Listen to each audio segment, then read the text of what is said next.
down the Bible, he said that the cost of living will also be down the moment the Bible touches down.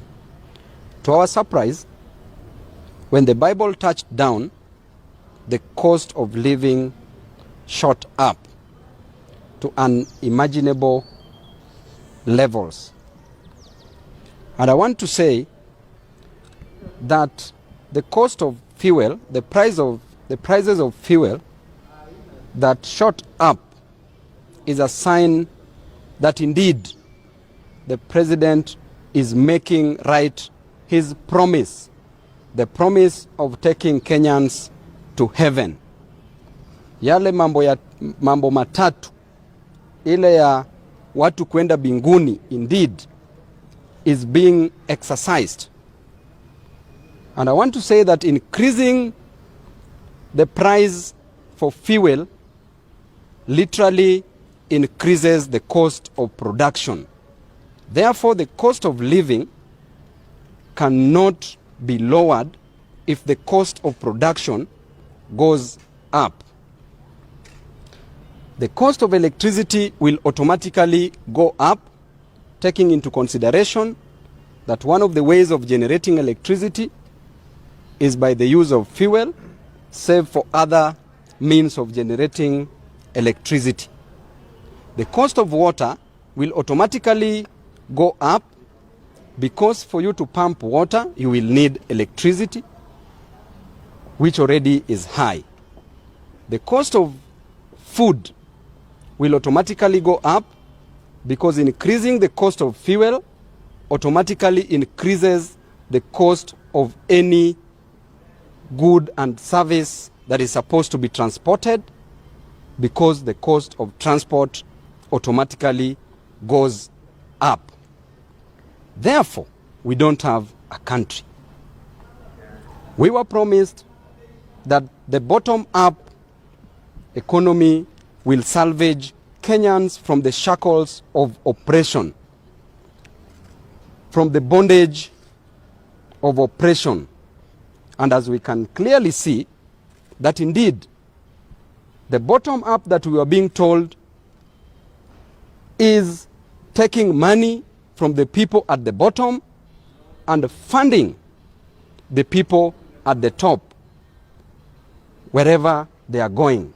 As you can see, the president and his deputy has left Kenya in a crisis as they are globe-trotting, as they are touring other countries.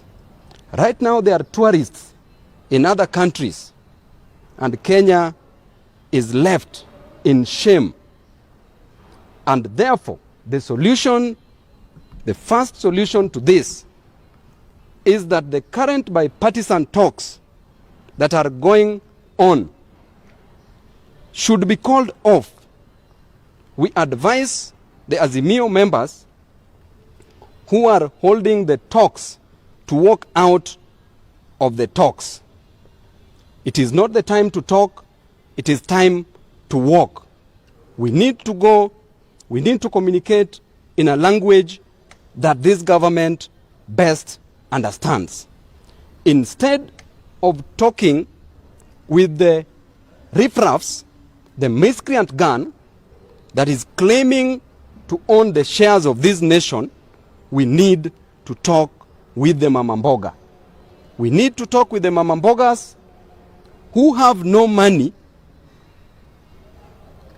who have no transport cost to go and restock, who have no money to go and buy more stock because the cost of mboga is now at a higher price.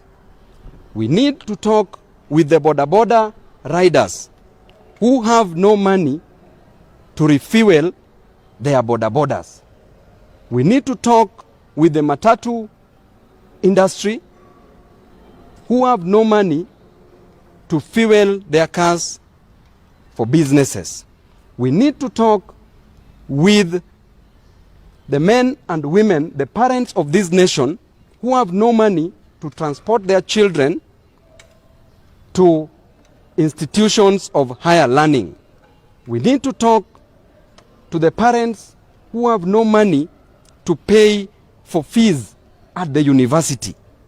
The current situation in the university is so wanting, where we are being promised by the government that they shall provide scholarships for 45,000 students across the nation, while currently they cannot disburse money for the ongoing students, for the students who are currently studying at the universities.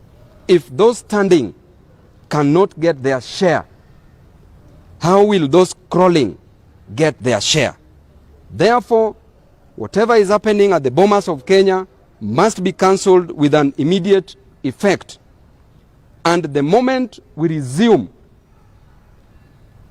to our normal operations, then the president and the deputy president shall come back to Kenya, because as things are, they are very comfortable. Wameenda kuogelea ng'ambo, Wakenya wakiumia hapa nchini. Wameenda kujivinjari ng'ambo, wakati Wakenya wanaumia hapa nchini. So we are waiting for a major announcement, and then after that we need to stop singing and we start swinging. We are already suffering. The situation is already worse. And as things are, I can clearly tell you that one of the terms of reference, the main reason why the bipartisan talks were called, is to lower the cost of living. And as things are, the bipartisan talks are there, but the cost of living keeps on rising. Therefore, it will never be handled.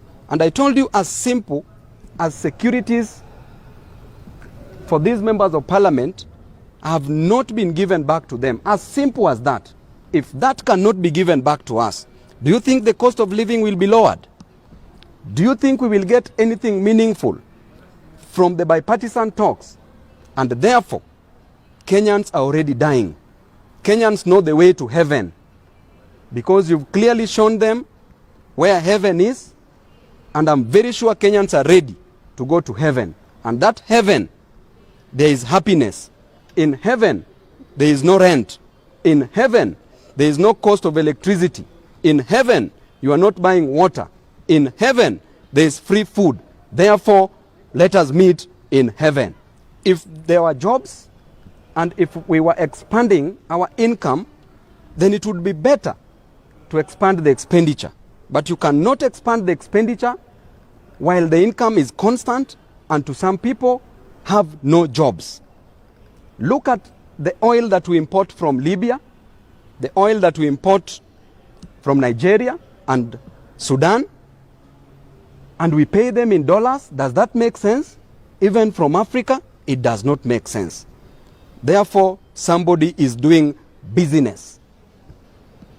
Somebody is doing business, and business must just profit somebody.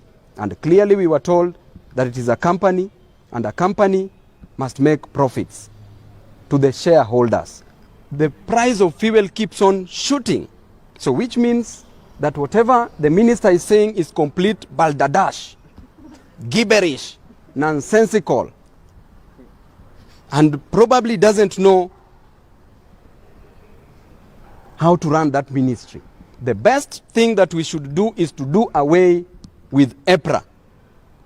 Ever since EPRA was established, we've been suffering in this nation. And EPRA must open up the market, because the market is so constrained to a few individuals who are interested in making profit from the business of fuel. And that is why we are suffering as we speak. And we also know those who are doing the business.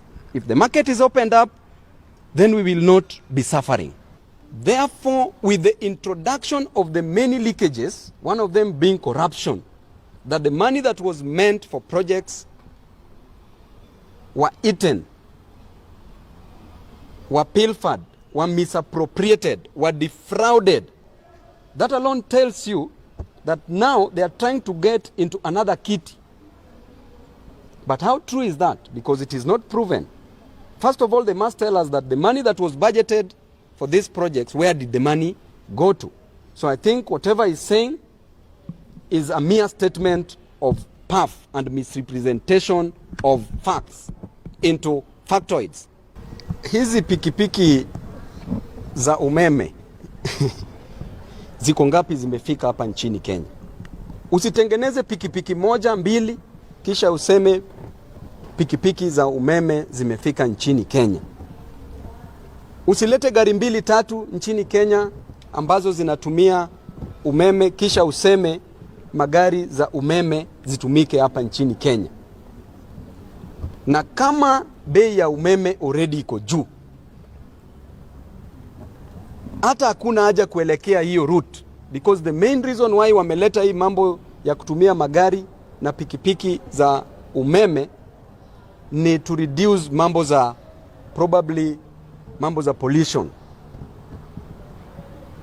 Sasa mimi naweza kuambia ya kwamba rais ako na visanga mingi sana hapa nchini. Juzi umemwona katika gari ya umeme, angepigwa shock kwenye hiyo gari. Angepigwa shock, atuwache na rigiji. Sasa inchi singeisha. Jamani. Sasa tuachane na hiyo mambo ya pikipiki za umeme. Na magari za umeme. Tutumie ile mambo ambayo tumezoea. Ama vipi? Ama hiyo pia ni njia nyingine ya kupeleka wananchi binguni.